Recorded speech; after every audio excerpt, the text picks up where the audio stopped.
I'm here again with Laure Jackson. Hello, Anne. Hello, great to be here.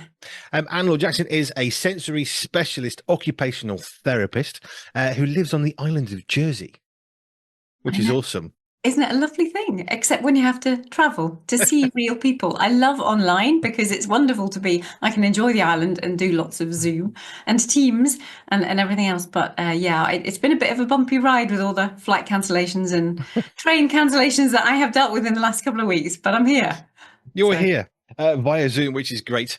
And I just thought it might be relevant just to touch on this because on Jersey, you're actually, you've got a centre, which I don't know, this really excited me when you first said maybe, and then it was, oh, we are. It was just, what a superbly exciting thing. So just give us a quick overview, especially if someone's on Jersey. What is this centre all about? Oh, it's been it is amazing the way that it's happened, and I have such a strong desire. In fact, in my little flyer, I have like such like an actual passion for supporting and helping and equipping families in particular. And on the island here, it may be where you live as well. There are not that many places where you can go as a family and enjoy the time as a family. It's not as if the children head off one way and you head off the other. It's a space. It's one space where you can come together and it's quiet. There is only enough room for one family or a friend. You can bring a friend or maybe two if you know the people, but nobody else is going to book that hour for you. It's just purely for you and whoever else you would like to bring with you. And it's full of all my sensory stuff. So lots of swings and bouncers and rockers, fine motor things. Yeah, it's just a lovely space for people to come and enjoy, and also 24/7. So that if you've got a child at 11 o'clock at night is not settling and you're really concerned about the neighbours, then it's just like come down to the centre, let them run off steam, fill up their senses, get their sensory tank filled lovely so that they can then settle for night. Or if they're up at 5 o'clock in the morning, that's what one of the other parents said. He said, brilliant, I'm coming, because then I can book in the early hours of the morning and Um, just come on and use it then. so it's such a good idea, and where else do you go? I mean, you can go to the play park 5 o'clock in the morning. You might get the police saying, "What are you here for?" 11 o'clock at night, same sort of thing. But where do you go if your family just needs a bit of quiet because somebody's struggling? Perhaps they're oversensitive, so they need some more quiet space. That's an opportunity. Or if they need some louder space, then that's okay. And that's the point, I guess, isn't it? Yeah, it is. It is totally. And what's lovely, there's an unloading bay just outside, and it's always available through the night from 6 o'clock, through till 5 the next morning. So it's great for all of those, especially after hours type activities. But of course, it's there and free to be used, and free to be used by schools, organisations, anybody else who would value an extra space. Or some of those midway children, they're not quite settling in school, but they are, and they're not quite at home, but they're in some of these halfway house, and then those halfway houses can use it too. Mm. It's great. Right, let's move on to we can do some questions before we dive into the next sensory thing. Pull these up, and I've just lost them. There we go. Right, so let me try and move it so I can see you as well. That's better. Right. Okay, so we've got a question here, which I can't actually read. No, no, no, don't close. It's great, and it really technologically able here. Right, I have a question for Laure Jackson. What kind of sensory input do you get from playing with balloons? What is? What sort of sensory input do you get playing with balloons? Oh, balloons. Yeah. I thought this was a new something that I didn't know what it was. I know what a balloon is. Okay. Oh, I really like balloons. Oh, they're but they're very light. Okay. We have both pros and cons of balloons and different ways to use them. Okay, so let's address the question directly. What sensory input? There is that visual. We have to watch the auditory, because if they pop, goodness me, we all know what that's like. You can use balloons in different ways because, of course, you can half inflate a balloon. So proprioception is brilliant for blowing. We get lots of oral motor input if we are blowing. So the concept of blowing is great. If you don't tie it up at that point, you get wonderful auditory and visual input as you let go of the balloon and it goes wherever. It's totally erratic. That would be really overstimulating for some people, but incredibly pleasurable for others. So there's the blowing of the balloon. You've got to pull it and stretch it to begin with. So you're using your proprioceptors and your tactile sense. And then you let go of the balloon, or you decide to hold on to it and then you try and tie it up. So goodness me, are we really using our tactile proprioceptive senses there to try and motor plan and organize how on earth to do up this balloon? You've got to hold it tight and you've got to wrap it tightly around your finger. Lots of deep touch pressure, but lots of coordination at the same time. Then we get to play with it. So it's a question of whether you choose to bat it with an actual bat, because you can do that obviously, or you use that hand-eye coordination, so vision, proprioception, tactile, to actually bat it and to motor plan, to organize your body to get it in the right place. And then what I love most about balloons is that they are fairly slow moving, so that it's much easier for those who are slower at their processing and integrating all their senses together, that you can actually be successful. You can actually catch a balloon because it is slower as it moves through the air. You don't get as much feedback because it's fairly light, but at least most people are able to coordinate enough to be able to throw and then to catch a balloon, because other balloons and other balls or other balls are just too fast. And they can't, what we call feed forward and feedback. Their brain can't put all of this information from all their senses together in order to be successful to catch or to bat a ball, but they can when they're doing it with a balloon. So, like, Yeah. I'm not sure if that was quite the answer you were looking for, but there's my take on balloon play. No, it's good. If I see a balloon, I just want to pick it up and bat it to somebody, because it's just it makes me smile, and It's a smiling it's, is good. it's a lovely thing. Smell can get people though, depending on how plasticky and rubbery it feels. But it's a lovely thing, and it is quite satisfying, that proprioceptive input, that feedback to our bodies, and you get that little auditory boom as you hit it too. I think of balloons and I can taste them. They're like a Mm. powder, isn't there? On some of them, it can be quite. It's like trying to get it off your tongue, but they can be very powdery sometimes. I'm not quite sure what the powder is used for. I mean, they're not going to get wet or dry, so I Things to don't quite stop the understand them. plastic from sticking. Yeah, Okay, but yeah, they're yeah, yeah, I definitely can for taste safety. it. Yeah, if you're trying to blow them up with your mouth, Ron. Yeah. Well. And don't blow it if you're going to pass out. Seek help at that point, please. Mm-hmm. Right. This is from me. Does wearing a blindfold make tea taste stronger? We did a blind taste test challenge, which we do live on Facebook every week. And I wondered, this is me talking, how Mm-hmm. much wearing a blindfold might affect the taste. As in, is it going to dictate stronger taste, or is it that we can just taste more sensitively? And what did you conclude? I'm like, you have done an experiment here, so I'm curious. Yeah, so what we do is I get a proper blindfold. So I see nothing. Peter's really good. He tries to find the same size mugs and cups if he can, so I can't tell from the outside it's different. And so we had some cheap supermarket branded tea.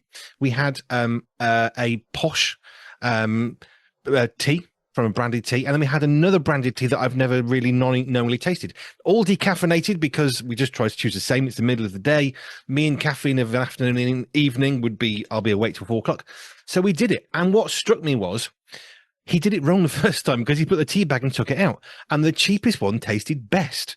But when you actually follow the instructions, and it's like 2-3 minutes of brewing, and you take the tea bag out, actually the one I've never had before was really lovely. And I'm not going to mention the brand, but I discovered that the supermarket tea was a lot more bitter tasting and a lot less pleasant. Mm. There you go. It's always good to do a taste test. But I think going back to actually your question now, I'm curious as to now that you've told me your side of it.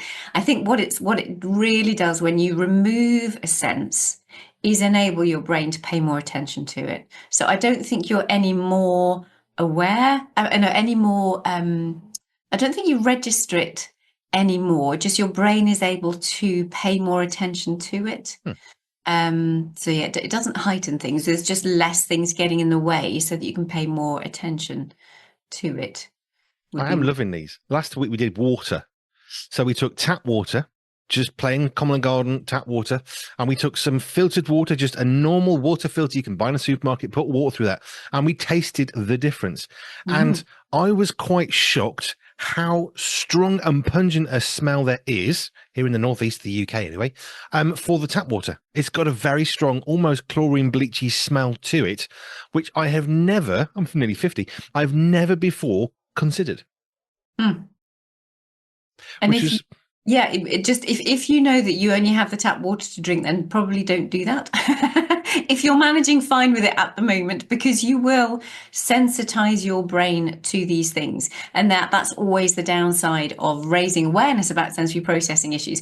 But most of the time, it's a really positive thing for sure, and it helps people when people are learning to live with so many things in their life.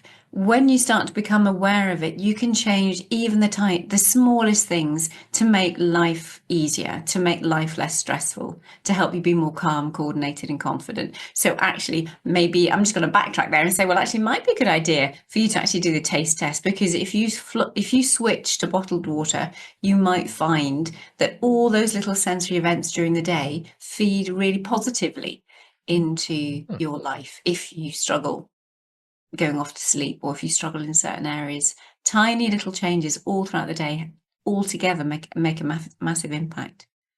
we do it because we get limescale, and if you don't filter the water, the kettle just gets really badly filled up with limescale. So it was very much a practical, functional thing. But I thought about water. It's one of the most simple things. And the filtered water, it's nothing particularly fancy or clever. It's just a basic water filter. And yet it smelt of nothing, which is what I assume water should smell of, nothing.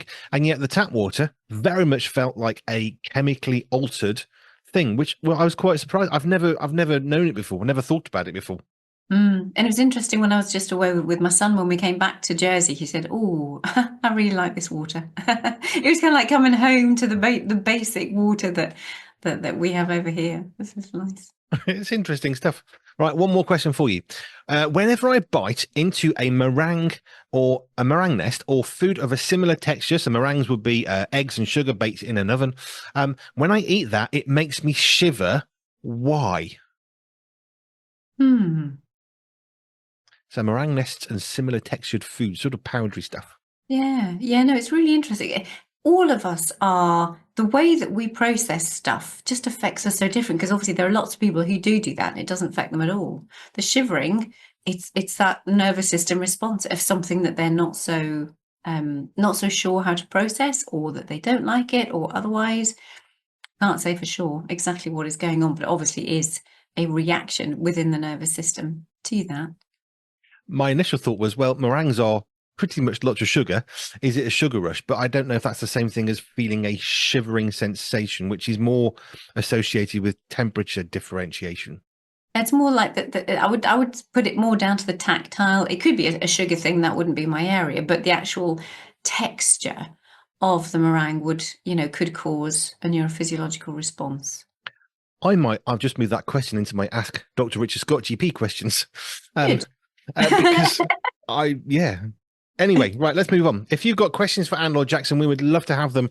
You can email me here, hello@pure247radio.org, hello@pure247radio.org. Now, we have 1, 2, 3, 4, 5, 6 sessions behind us looking at the senses. So we have done hearing, audio processing, sight, visual processing, smell, which is the olfactory. Yes. There we are. I was trying to think oak. No, that's wrong. Olfactory. We've had touch, which is tactile processing. No, that's not. Yeah, there you go. That's one thinking processing after everything. That I can't be too far wrong. And then we've had taste, which is taste processing. And then gustatory. Gustatory. And then last time we looked at the vestibular system. Now, those first 5 senses you probably heard of. I learnt them in junior school. Those are the 5 senses. But there are more, which is exciting. And we've been working through these one by one with the expertise of Anne Laure Jackson on all these different senses, how they affect us, how we can engage with the world around us better if we're not having such a great time through either over-processing or under-processing. And this week is week 7 of our little series. So what is it we're looking at this week? We are looking at proprioception. Right. How do you spell that? P-R-O, Yeah. P-R-I-O, Yeah. C-E-P, Yeah. C-I-O-N. Proprioception. Proprioception. Yeah. Cool. Talk us about proprioception then. Love it. It is such an organizing. It is one of the most brilliant senses that you can't really go wrong with. That's why it's one of our safest senses, because what it does, if somebody's particularly stressed and over aroused and neurophysiologically, it is a great sense for bringing people down to calmness. If they're drowsy, they're not registering, they're not paying attention, they're very slouchy, it's a great one to bring people up in their arousal level so that they're much more able to function. The information comes from the receptors inside all of our muscles, all of our joints, tendons, just loads of receptors on the insides of our body, mainly to do with those muscles and joints. So we have muscles in our eyes. So in order to be able to follow objects or to catch that balloon that we were talking about earlier, to be able to follow it, there's the eye muscles around the eye that pull your eyes in different directions. We have loads of muscles around our mouth so that we can smile and communicate visually and non-verbally. We can talk because we have the tongue that is a muscle, and again, all of the lips, all the muscles on the inside underneath the skin are there to help you with speech clarity and to chew, to eat. Some people grind their teeth to kind of help with that regulation. Then we have coordination. All the tiny little muscles in our hands. We've got big muscles for strength down our back, our glutes, our legs, our feet.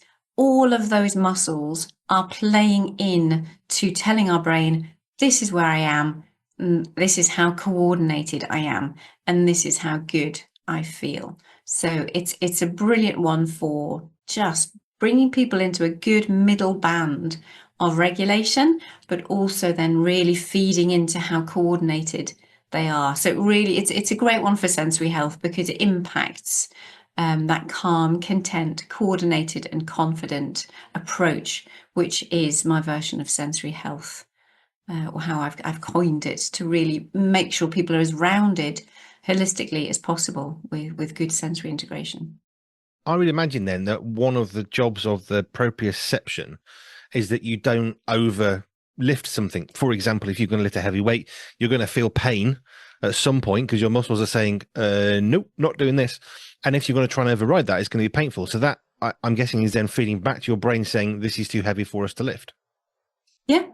Yep. That's one thing, and that would join with other receptors. When you get a deeper intensity, it's more the intensity of anything that causes that pain. So it is, and that's where when children are floppy or they're bumping into things or they're uncoordinated or handwriting is such an issue, we actually need to feed into those muscles well, so that they then, in the right intensity, the right frequency, the right duration. So how long and when we do things for, what kind of activities we do, we have to pick those really carefully. Otherwise, we will get those responses like you're talking about, that actually the brain doesn't like it, or it's painful, or I won't do it. And that we never want to get to the point where what we are doing causes us to backtrack rather than go forward in what is good for us. I love how all these senses feed into us. I mean, we've looked at how what we can hear affects all sorts of things. A smell, which is so especially evocative of helping us to remember occasion and events in our life, through to taste, which more of us are more familiar with. Obviously, that degrades over time. And then we're looking at these two extra sets of two senses. You've got the vestibular and you've got proprioception. But all these things, if one of them is not working very well, is going to then create issues elsewhere. So trying to get everything to work, I suppose, in unity with one another. One thing's going to go one way or another. If you're going to taste something, then you need to know you're not going to squish your jaw too far. If you're going to chew a bone, then your brain needs a reaction to say stop biting. So all this stuff then feeds in. So it's not just what you stick in your mouth and chew and can taste salt or sugar or whatever's in there, but actually even the things that go in. I mean, there are foods I can't eat, not because I don't like the taste, but I can't cope with the texture. I feel literally physically sick because of it. So all this stuff feeds in, and that's just taste. How does proprioception go wrong then? How might that present if just the proprioception stuff of a person is out of whack? It's just not working right. Yeah, there's one tiny area, and it is only tiny, and it's more like that overreactive proprioception that we don't really see very much. Most of the other senses, you can be more sensitive to the sun, to light and to movement. People don't like slides or swings or car sick, those kind of things, and you can be oversensitive to sounds. We don't see It's very rare to have an overreactivity in the proprioceptive sense, but it does happen. And that's when it's like you literally don't want people to be moving your joints. There is that sense of, it's not quite pain, but it technically would define it as painful. We're just uncomfortable in other people moving us, which doesn't have a normal physical reason for that. It literally is just the proprioceptors. And if you have, for people who've had actually a brain injury, you can see proprioception and how proprioception doesn't work if it is damaged, because they have to literally look at everything. So for people who've had actually brain damage in their proprioceptive receptors, then they have to watch, and to be able to walk, they have to look at their legs in order to be able to see, to be able to tell the nerves, this is how we move. So everything that they do, they have to see. If there's anything that they try and do behind their heads, they can't do it, because they have no feedback from their proprioceptors as to where their body is at all. We don't, if it's not a brain injury, we don't normally see it to that extent. But we do have those who will struggle tying a bow behind their back, cleaning themselves if they're on the toilet, doing shoelaces, sitting up with good posture, and that really links in with the vestibular system, lots of clumsiness and really tired handwriting. If they can handwrite at all, they might press too hard on the paper. They break toys because they can't grade. We talk about grading, so that you are pressing putting the right amount of pressure and pressing to the right amount that's required for that task in hand, so that things aren't overly squashed, neither are they dropped. So because you don't have that good grading in your muscles to do things. So it impacts absolutely every area of life, from even, from getting up, from getting out of bed, not falling over, to getting dressed, doing teeth, eating, and then everyday activities. It has a massive impact. I guess we can probably understand that to a degree. If you've had proper full-on flu, then movement can feel painful because I don't understand the physiological bit of why. I don't know, the swellings or it's beyond my knowledge, but it can feel very uncomfortable to move, and you just want to lie down, close your eyes, and just sleep until it all gets better again. And another one that I think about is if you're learning to type on a keyboard. If you're touch typing a keyboard, then you're going to have extremely good proprioception because you know where the buttons are and you can press them. I know that if I jump from one computer to a next, some of the keyboards are slightly different, and I can type a paragraph and think, what on earth have I just done? And it's because one of the buttons is ever so slightly askew. I've got an ergonomic keyboard which says keys on separate with a gap in the middle, so I jump off that one onto a standard keyboard and it's just okay. And you have to kind of relearn, and the longer I spend on that particular keyboard and then the next one, it gets better again. So we can kind of understand it from the perspective of we're learning to touch type, for example, rather than looking at a button and pressing it. Actually it gets better over time because we learn to improve. But of course, if it's not something we can do well at, then touch typing is something that's going to be literally out of our reach. It's an interesting one between the balance between practicing something or working on the proprioceptors. So this is where lots of our dyspraxic adults and children will often do well if they can sustain the practice. So for you, the touch typing thing, you have the motivation and you have the skills to be able to adapt and move from one to the other. And as you practice it, then it gets better again. For some people, the practicing is just exhausting, and it's really not motivating because the progress is really slow. So often, for those that I know that we do have an issue with proprioception, if they want to learn to touch type, if they want to learn to drive, if they want to learn to whatever, then let's work on their proprioceptors, on that muscle and bone integration with the brain in a way that they do enjoy, and then go back to learning that skill or that task afterwards. So, for example, if we were working on the touch typing, and yes, there's motor memory and things we can muscle memory that we can talk about as well. But it's about, let's work on those fine finger activities. How can we push and pull those activities? Push and pull often is synonymous with proprioceptive input. Anything that you can push, heavy muscle work is what we're looking for. Anything that you can push, anything that you can pull, anything that demands a bit more resistance, a bit more intensity, will feed into your proprioceptive system better than just sitting there typing. Moving your fingers is good, but if we give it with a bit of putty, if we actually get the hands squeezing some sponge and wiping the car, doing the windows, doing some gardening, those are the activities that I would focus on. And find ones that are motivating for you to build that proprioceptive integrity, so that you can then, it's then easier to learn a new skill. When you started describing this one, I was thinking about weighted blankets, but that's not. Is that what we're talking about? A weighted blanket? Is that something different? That's tactile. Okay.